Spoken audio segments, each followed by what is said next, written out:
O,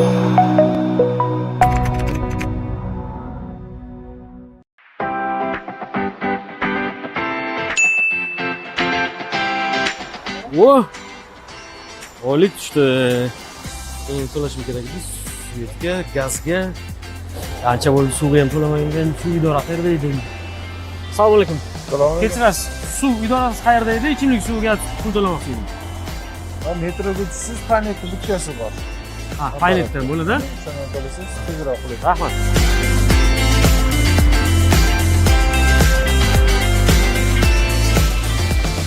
Kommunal xizmatlar, ichimlik suvi. So'ng raqam.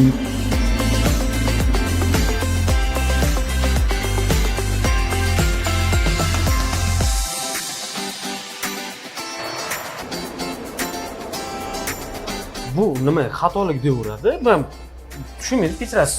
Tushunmaysizmi? Men bu xatolik deyapti. Ichimlik suviga pul to'lamoqchi edim. Men xatolik deb chiqaryapti. Nimaga? To'xtang. Bu hisob raqamingizni noto'g'ri tortdi. Eski hisob raqam bo'lishi mumkin. Qanaqasiga eski hisob raqam? Men doim shunga to'layman-ku. Yo'q. Yangi hisob raqamda 10 ta sonli bo'ladi. Siz 6 ta son kirityapsiz. Bu eski bo'lishi mumkin. Shuning uchun ma'lumotlaringiz chiqmayapti. Yana uyga borib kelishim kerak. To'xtang. Shart emas. Uyga borishingiz shart emas. Men sizga eng qulay yo'lini o'rgataman. Qanaqa qulay? Telegramdan foydalanasizmi? Keling, men sizga yordam beraman. Telegramga kirib, qidiradigan joyiga UzSubbot deb yozing. UzSubbot. UzVater chiqdi. O'sha botning ichiga kiring. Start.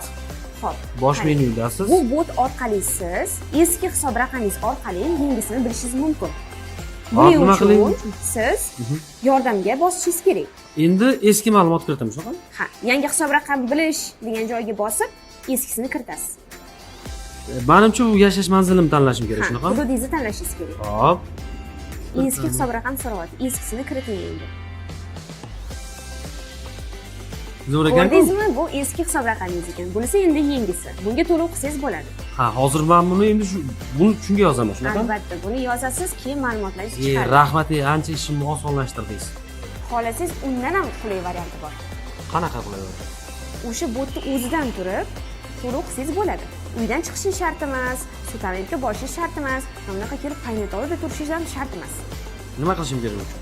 Buning uchun botga kirib, bosh menyuga kirasiz. Bosh menyuga kirasiz. Hop. Albatta. Xo'p. Demak, bizga kerak akkauntlar. Yangi hisob raqamingizni qo'shasiz. Qo'shdim. Qo'shganingizdan keyin telefon raqamingizga kelgan parolni kiritasiz.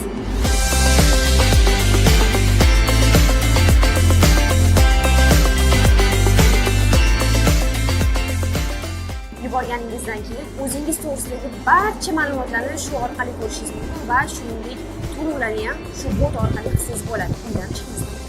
Bot orqali suv o'lchagich ko'rsatkichini yuborishingiz, suv hisoblagich ma'lumotlarini ko'rishingiz, hisoblashlar to'g'risida ma'lumot olishingiz, to'lovlarni amalga oshirishingiz va to'lov haqidagi ma'lumotlarga ega bo'lishingiz mumkin.